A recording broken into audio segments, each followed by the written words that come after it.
Pada saat teman-teman lempar batu ke kolam, aku cukup yakin teman-teman tahu refleks dari kolam tersebut. Pasti dia mengeluarkan reak, yaitu bundaran yang gede. Sampai sini bisa ngikutin? Permasalahannya menurutku untuk manusia ini agak unik. Nggak selalu melulu seperti batu dengan reak yang dilemparkan ke kolam tersebut. Di video kali ini aku akan membahas masalah refleks seseorang atau refleks seorang intrapreneur ataupun entrepreneur.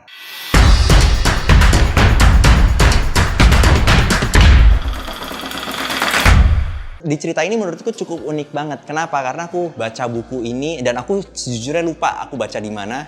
Tapi menurutku unik banget. Ada dua anak dari satu ayah yang dimana ayahnya pemabuk. Anak pertama itu menjadi pemabuk dan bahasa dia adalah karena saya melihat bapak saya seorang pemabuk, maka dari itu saya menjadi seorang pemabuk. Anak kedua menjadi seorang yang sukses.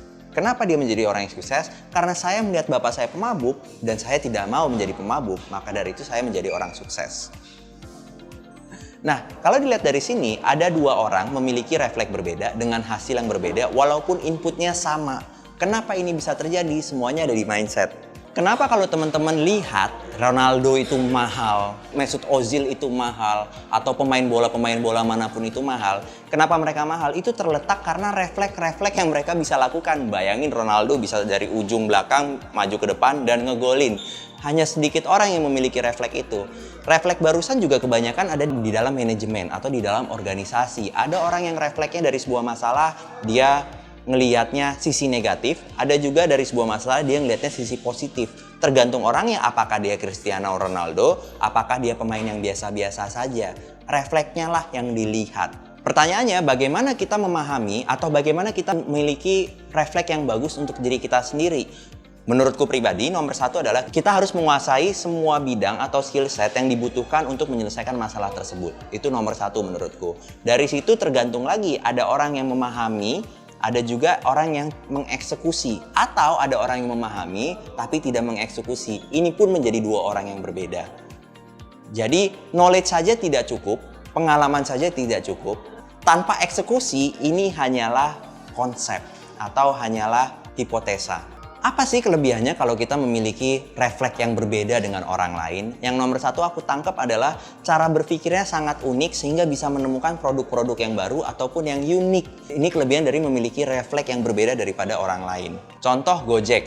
Karena Nadiem pernah kuliah di Harvard, dia melihat Uber di zaman itu.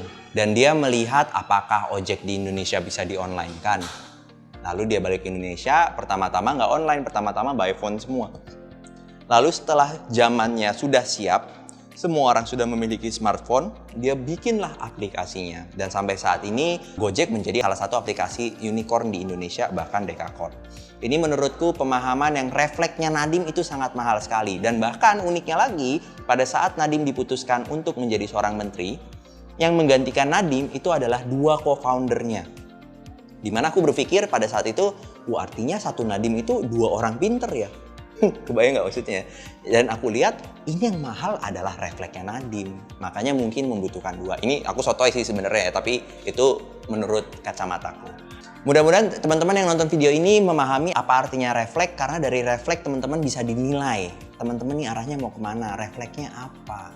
Dari masalah ini nyelesainnya bagaimana?